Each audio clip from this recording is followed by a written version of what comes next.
এ রাত কি কেটে যাবে ঘুমে অলসে, এ রাত কি কেটে যাবে ঘুমে অলসে। তুমি কি জানবে না তোমার নিজেকে, প্রভুকে, এ রাত কি কেটে যাবে ঘুমে অলসে। ও যুবক, আমি তোমাকে কর জোড়ে বলি, তোমার পায়ে হাত দিয়ে বলি, যুবক তুমি এরকম করে তোমার মহাবল্য মূল্যবান যৌবন কালটাকে তুমি কাটিয়ে দিও না। তোমার এই যৌবন কাল হচ্ছে একটা গোল্ডেন চান্স, একটা স্বর্ণ যুগ। এই যৌবন কালটাকে তুমি যেভাবে কাজে লাগাবে সেভাবে লাগবে। তুমি যদি এই যৌবন কালটাকে তোমার ক্যারিয়ার গঠন করার কাজে লাগাও, তাহলে তোমার জীবন গঠন হয়ে যাবে। কারণ এই যুবক বয়সটাতে মানুষ অনেক কিছু করতে পারে, কিন্তু ও যুবক, তোমার আমার জীবন কাটে এমনি মোবাইলের পাশে আর মেয়েদের পিছনে ঘুর ঘুর করে জীবন আমরা কাটিয়ে দেই। কিন্তু খবরদার এরকম করা যাবে না। ও যুবক, তোমাকে বলছি, তুমি খবরদার এরকম এভাবে সময় কাটিয়ে দিও না। তুমি একবার তো ভাবো তো যে তোমার আমার রাত্রি কিভাবে কাটছে এখন, আর সাহাবীদের রাত্রি, বিশ্বনবী সাল্লাল্লাহু আলাইহি সাল্লামের রাত্রি কিভাবে কাটছিল। যেই নবী যেই নবীর আগের এবং পিছনে সব গুনাহ রব্বুল আলামিন ক্ষমা করে দিয়েছিলেন, সেই নবী রাত্রি জেগে জেগে ইবাদত করতেন। আম্মা জানা আয়েশা রাদিয়াল্লাহু তাআলা আনহা বলেন, বিশ্বনবী সাল্লাল্লাহু আলাইহি সাল্লাম রাত্রি বেলায় দাঁড়িয়ে যেতেন, দাঁড়িয়ে নামাজ আদায় করতেন, নামাজ শুরু করতেন। এত লম্বা সময় ধরে নামাজ পড়তেন যে নামাজ পড়ার কারণে বিশ্বনবীর পা মোবারক ফুলে যেত। বিশ্বনবীর নামাজ পড়ে পড়ে পা ফুলে যেত। আর আজকে আমাদের সবার কি হয়, ঘুম পেড়ে পেড়ে আর রাত্রি জেগে জেগে আমাদের চোখ ফুলে যায়, আমাদের মুখ ফুলে যায়, আমাদের শরীর ফুলে যায়। এ রাত কি কেটে যাবে ঘুমে অলসে, এ রাত কি কেটে যাবে ঘুমে অলসে। তুমি কি জানবে না তোমার নিজেকে, প্রভুকে, এ রাত কি কেটে যাবে ঘুমে অলসে। সিজদায় নত হও, অস্ত্র ছাড়ো, প্রভুর শরণে হৃদয় গাড়ো। সিজদায় নত হও, অস্ত্র ছাড়ো, প্রভুর শরণে হৃদয় গাড়ো। প্রাণ ঢেলে সব ব্যথা বলো প্রভুকে, বলো প্রভুকে।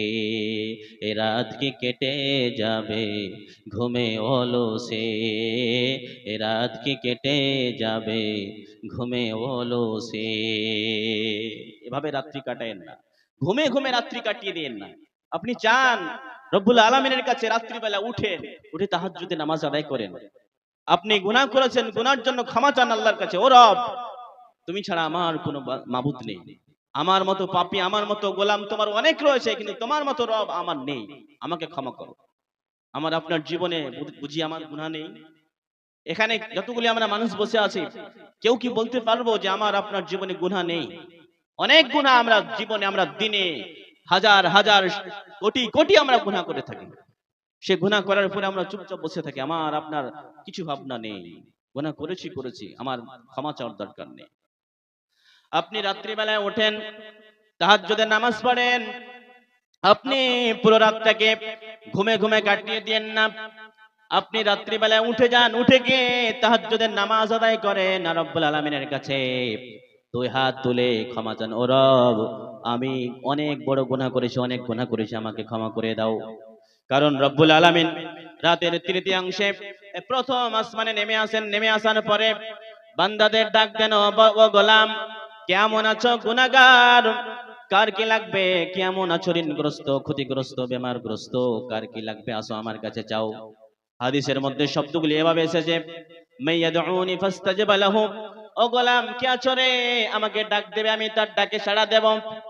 ওয়া মাইয়াসআলুনি ফাউতিয়াহু, কে আছো রে? আমার কাছে চাইবে, আমি তাকে দেব।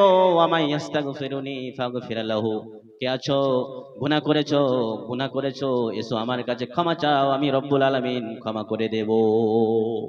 এরকম ভাবে প্রতিদিন রব্বুল আলামিন প্রথম আসমানে নেমে এসে আমাকে আপনাকে ডাক দেই, ও গোলাম আসো আমার কাছে ক্ষমা চাও।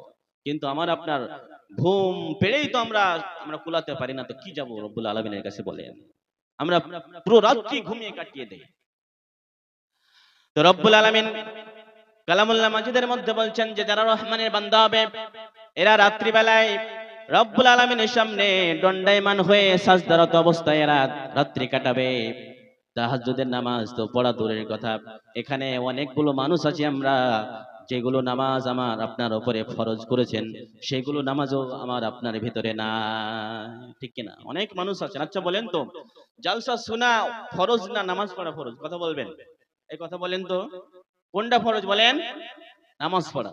কিন্তু আমরা জালসা শুনতে পারি ঠিক, নামাজ পড়তে পারি না। এখানে মৌলানারা ভক্ত সাহেবরা নামাজের কথা বলেন, সেই কথা শুনে যায় কিন্তু আমরা পালন করি না। কিন্তু শ্রোতা মণ্ডলী শোনেন, নামাজ আমার আপনার উপরে রব্বুল আলামিন ফরজ করেছেন, নামাজ বাদ দেওয়া যাবে না। কারণ আমরা যদি নামাজ ছেড়ে দেই, নামাজ বাদ দেই, তাহলে আমাদের জাহান্নামে যেতে হবে। কারণ জাহান্নামীদেরকে যখন রব্বুল আলামিনের যারা জান্নাতি বান্দা হবে এরা জাহান্নামী বান্দাদের জিজ্ঞেস করবেন, ও ভাই তুমি জাহান্নামে এসেছো কেন? তোমরা জাহান্নামে এসেছো কেন? তোমাকে কেন জাহান্নামে দেওয়া হয়েছে? এই কথা যখন জান্নাতীরা জাহান্নামীদের জিজ্ঞেস করবে, তখন জাহান্নামীরা বলবে ক্বালু লাম নাকু মিনাল মুসাল্লিন, আমরা নামাজি ছিলাম না, নামাজি ছিলাম না, এই জন্য আমরা জাহান্নামে এসেছি।